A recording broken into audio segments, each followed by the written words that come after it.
Biden made the comments while responding to a question from reporters during a joint press conference with Indian Prime Minister Narendra Modi at the White House. Modi is concluding an official state visit to America on Friday, largely focused on elevating the bilateral relationship in response to threats to both countries from Communist China.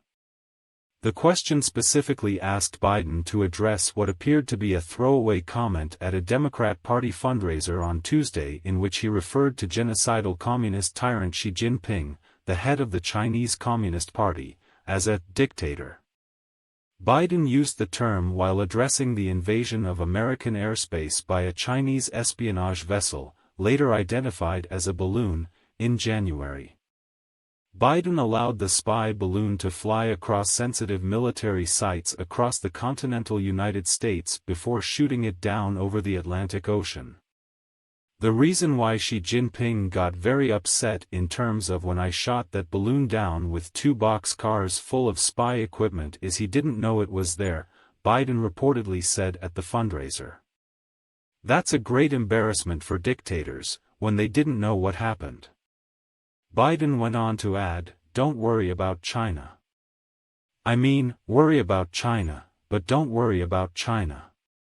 The far-left New York Times later reported that Biden's claim that she was unaware of the existence of the balloon was sensitive information not yet publicly disclosed, whose revelation surprised unnamed American officials. Asked if his reference to Xi, currently presiding over the genocide of multiple indigenous ethnic groups in occupied East Turkestan and ethnic cleansing operations in Tibet and Inner Mongolia, as a dictator undermined his own foreign policy to maintain friendly ties to China, Biden responded, "No," before dismissing concerns about the Washington-Beijing relationship as hysteria. "You know what, when we're talking to our allies and partners around the world, including India, we let the idea of my choosing and avoiding saying what I think is the facts with regard to the relationship with India, with China is just not something I'm going to change very much," Biden said. I believe that, and I've said this for some time, that the hysteria about the relationship with China is collapsing and moving, etc., etc. He continued, "We had an incident that caused some confusion, you might say. But Secretary Blinken had a great trip to China.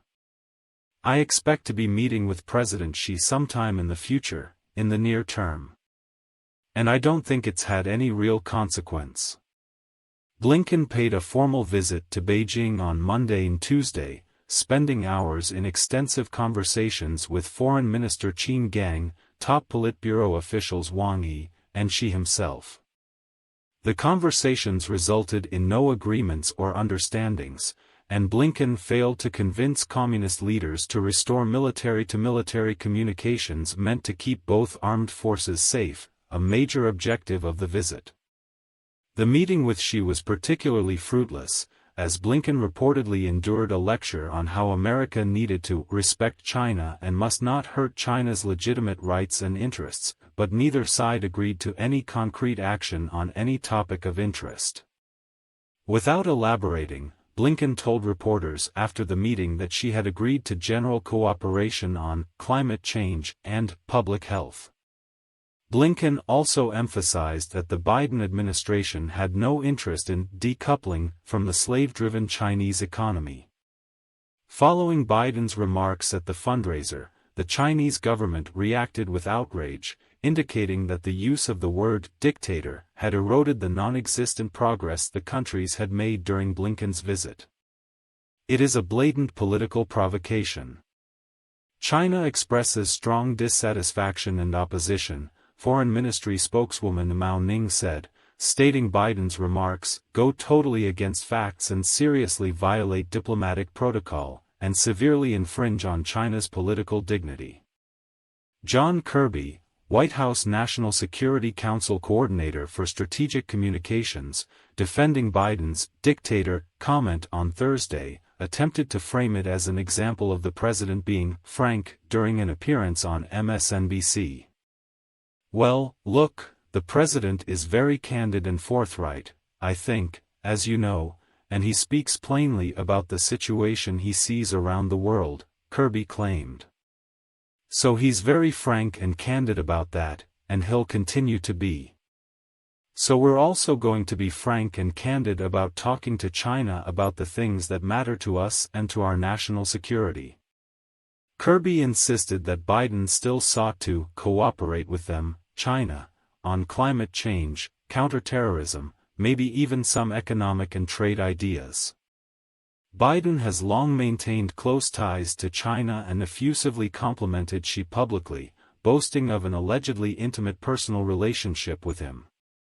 "I traveled 17,000 miles with him, the president of China. We traveled around the world together, in the United States and China," Biden claimed on the campaign trail in January 2020, a distance that corporate media fact-checkers have debunked. "I've spent more time with him, I believe, than any other world leader has," Biden said a year later, referring to Xi. Extensive research by Breitbart News senior contributor and Government Accountability Institute President Peter Schweitzer has unearthed close business ties between the Biden family and China.